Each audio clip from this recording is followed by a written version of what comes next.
ഓം പരാശക്തി നമ. അമേരിക്കയിൽ ജോലി ചെയ്യുന്ന ഒരു ഭക്ത ഒരു പ്രത്യേക സാഹചര്യത്തിൽ നീണ്ട അവധിയുമെടുത്ത് അമ്മയ്ക്കരികിലെത്തി. അപ്പോൾ അമ്മ ന്യൂഡൽഹിയിലായിരുന്നു. ദർശനത്തിനെത്തിയ അവരെ അമ്മ രൂക്ഷമായി നോക്കി.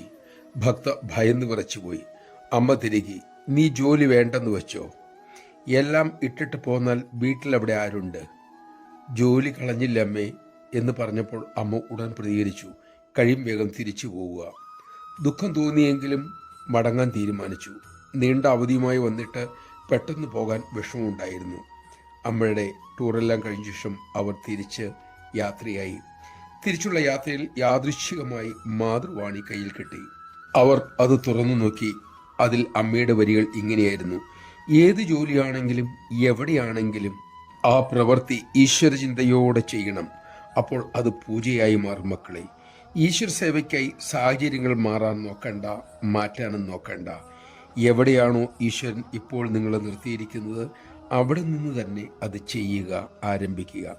ആരുടെയും പ്രതീക്ഷയ്ക്കൊത്ത വിധം സ്വയം മാറേണ്ടതില്ല. നമ്മുടെ മനോഭാവമാണ് മാറ്റേണ്ടത്. ഈ പാഠം നന്നായി പഠിപ്പിക്കാനാണ് അമ്മ തന്നെ ഇവിടെ എത്തിച്ചത് എന്ന് അവർക്ക് മനസ്സിലായി. നമഃശിവായ.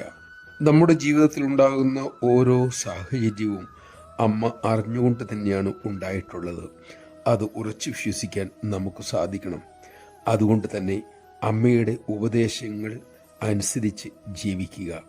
ബാക്കിയെല്ലാം പ്രേമസ്വരൂപിണിയായ അമ്മ നോക്കിക്കൊള്ളും. നമുക്കതിന് സാധിക്കട്ടെ.